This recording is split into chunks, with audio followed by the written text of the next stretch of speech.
Hello all, welcome back to another new video of learn with Bhavna. हम MPS 003 के important question and answers discuss कर रहे हैं for your upcoming IGNOU June 25 exam.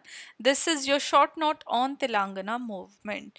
जो हमने last short note किया था वो क्या था, तेभागा मूवमेंट के ऊपर। वो एक पीजेंट मूवमेंट थी। अगेन तेलंगाना मूवमेंट भी एक पीजेंट मूवमेंट है। दोनों काफ़ी इंपॉर्टेंट क्वेश्चन है। दोनों में से एक शॉर्ट नोट या दोनों टॉपिक में से एक क्वेश्चन तो आ ही जाता है एग्जाम में। तो दोनों की कॉन्सेप्ट क्लैरिटी, दोनों की अंडरस्टैंडिंग आपको होनी बहुत ज़्यादा ज़रूरी है। प्लीज़ ये ध्यान रखिएगा कि आप तेभागा मूवमेंट के क्वेश्चन में तेलंगाना मूवमेंट का कॉन्सेप्ट ना लिख के आए एंड वाइस वर्सा, राइट। तो आप कॉन्सेप्ट क्लैरिटी अपनी ज़रूर करके जाइए। वीडियो एक बारी, दो बारी, तीन बारी देखिए। बहुत इजी, सिंपल, बेसिक ये मूवमेंट्स है। इनमें ज़्यादा कुछ ऐसे डिफ़िकल्ट, हार्श कुछ नहीं है, बट आपको एग्ज़ाम में कंफ्यूज नहीं होना है। जिस कॉन्सेप्ट की जो अंडरस्टैंडिंग है वही उस आंसर में लिख के आना। ऐसे उल्टा सीधा नहीं करना, ठीक है। तो एक दो बारी, जितनी बार भी है, अपनी वीडियो अच्छे से देखिए एंड अपनी अंडरस्टैंडिंग जो है वो प्रॉपर कर लेना। Now let's start with our Telangana movement. Now, Telangana movement again is one of the largest peasant uprising movement in India's modern history. ये टेक प्लेस हुई थी तेलंगाना रीजन के अंदर, तभी इसका नाम तेलंगाना मूवमेंट के ऊपर पड़ा। सॉरी, तेलंगाना रीजन, तभी इसका नाम तेलंगाना मूवमेंट पड़ा, राइट। अब ये प्रिंसली स्टेट ऑफ हैदराबाद में स्टार्ट हुई थी बिटवीन 1946 एंड 1951। इसका जो प्राइमरी जो रीज़न था वो रीज़न था पुअर पीजेंट जो कि स्ट्रगल कर रहे थे due to oppressive feudal system, जो जहाँ पे एक्सप्लॉयटेटिव लैंडलॉर्ड्स थे, ऑटोक्रेटिक रूल था निज़म्स का ऑफ द हैदराबाद। अगर हम बैकग्राउंड देखें इस मूवमेंट का, तो during the late colonial period जो हैदराबाद स्टेट थी वो निज़म्स के अंडर थी and it was one of the largest princely state in India.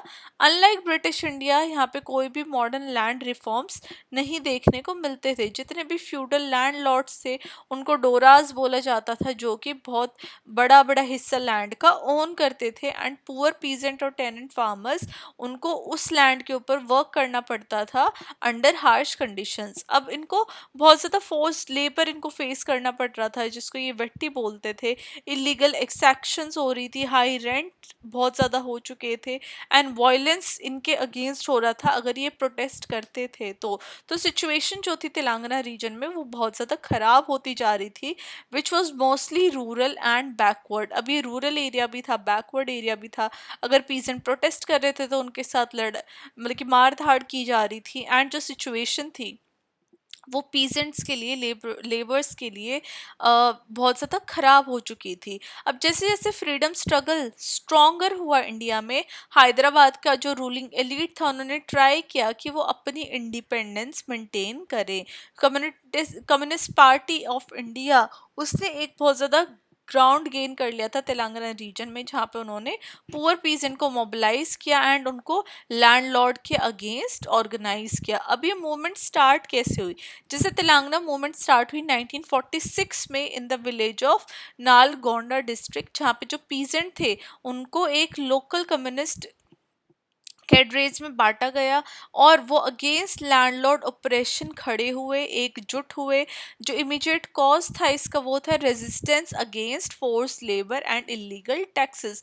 तो जो मेन ये जो मूवमेंट स्टार्ट हुई थी वो स्टार्ट हुई थी बिकॉज इनसे फोर्स लेबर करवाया जा रहा था एंड इलीगल इनसे टैक्सेस लिए जा रहे थे, वो भी बहुत लार्ज अमाउंट में। अब ये स्ट्रगल क्विकली स्प्रेड हुआ अदर डिस्ट्रिक्ट्स के अंदर भी, जैसे वारंगल एंड करीमनगर। और ये मूवमेंट ऑर्गेनाइज हुआ from under the leadership of Andhra Mahasabha and the CPI and ये दोनों anti feudal and anti Nizam movement बन गए थे ना। इसके बाद जो पीजेंट ने फॉर्म किया था अपनी आर्म्ड स्क्वाड उन्होंने अब बना ली थी, जिनको वो दलाम्स बोलते थे, ताकि वो अपने विलेजेस को प्रोटेक्ट कर सके लैंडलॉर्ड के प्राइवेट आर्मी से, जो कि राजाकार थे एंड निज़म्स की पुलिस से।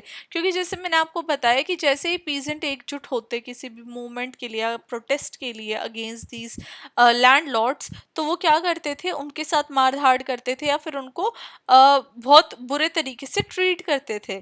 तो यहाँ पे ये जो वॉयलेंस वाली मूवमेंट ये स्टार्ट हो चुकी थी, दोनों तरफ जो आर्मीज थी वो बट चुकी थी, जहाँ पे जितने भी ये पीजेंट थे, उनकी जो आर्म स्क्वाड थे, उनको दलाम्स बोला जा रहा था, वो बेसिकली इसलिए बन गए थे बिकॉज उनको अपने विलेजेस को प्रोटेक्ट करना था फ्रॉम दीज लैंडलॉर्ड प्राइवेट आर्मीज, ताकि वो उनको अपने लोगों को, अपने गांव को उनसे प्रोटेक्ट कर सके। अब इसका क्या हुआ, इसकी वजह से जो लैंड था वो रीडिस्ट्रीब्यूट होने की बात होने लग गई।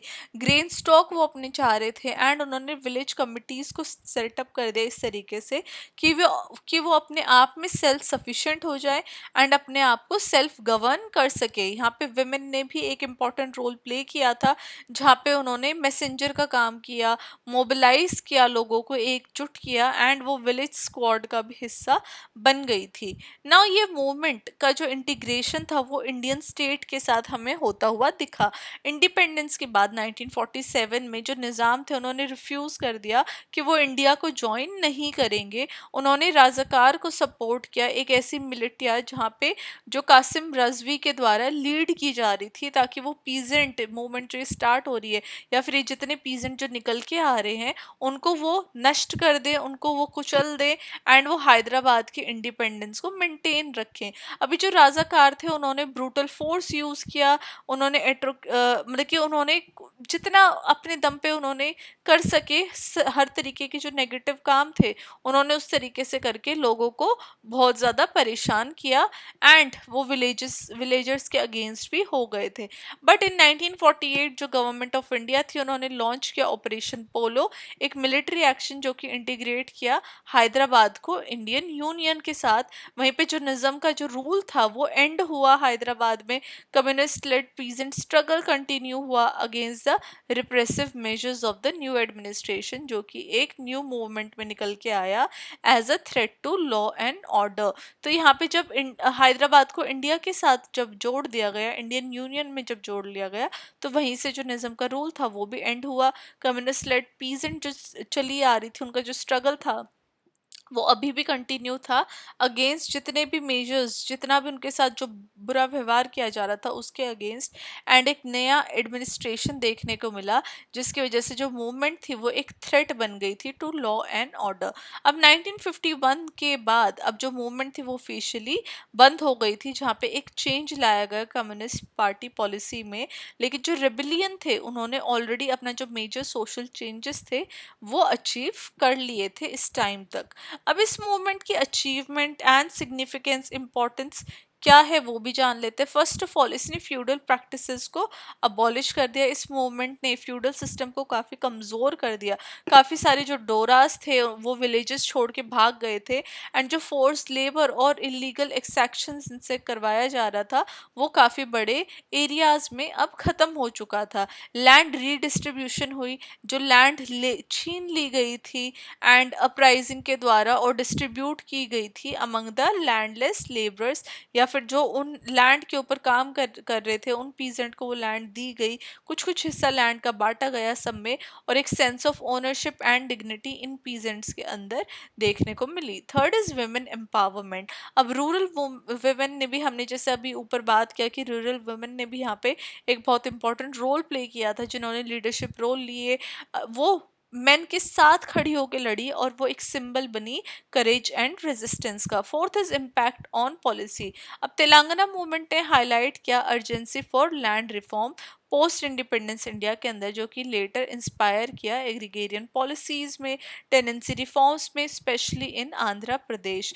Fifth is political legacy. अब जो स्ट्रगल था उसने कम्युनिस्ट पार्टी को और भी ज़्यादा स्ट्रॉन्ग कर दिया आंध्र प्रदेश में, मतलब कि लोगों का जो ट्रस्ट था इस पार्टी ने गेन कर लिया था एंड पीजेंट पॉलिटिक्स का जो एक इन्फ्लुएंस था हमें वो through out the India, across the India देखने को मिला।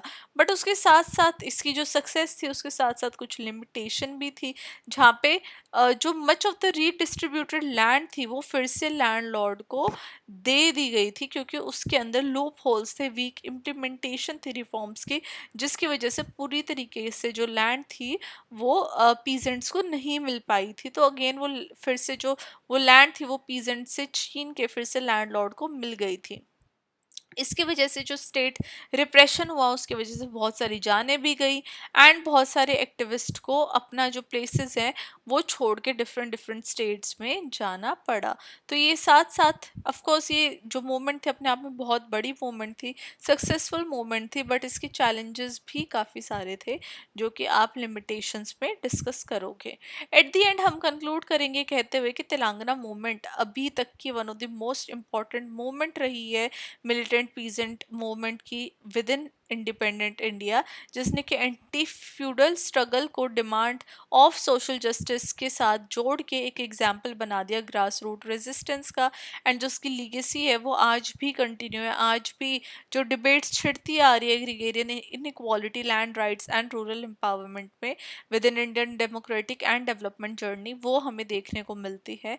तो डेफिनेटली ये जो मूवमेंट है ये अपने आप में एक बहुत इम्पॉर्टेंट एंड एक लीजेंड मूवमेंट रही है with in the history of India. तो इसी के साथ कंक्लूजन के साथ मैं ये क्वेश्चन यहीं पे एंड करती हूँ। आई होप आप लोगों को तेलंगाना मूवमेंट समझ में आई होगी, कॉन्सेप्ट क्लैरिटी आपको मिली होगी। अगर कोई भी डाउट है, कंफ्यूजन है किसी भी तरीके का, तो प्लीज़ चैनल को सब्सक्राइब करिएगा। बाकी इंपॉर्टेंट टिप्स वाली वीडियो अभी तक नहीं देखी है, kindly watch that video as well, वो काफ़ी ज़्यादा आपको हेल्प करेगी to get a good score. इसी के साथ मैं ये वीडियो यहाँ पे एंड करती हूँ and I will see you with the next video. Till then keep on studying and all the really best for exam. Bye.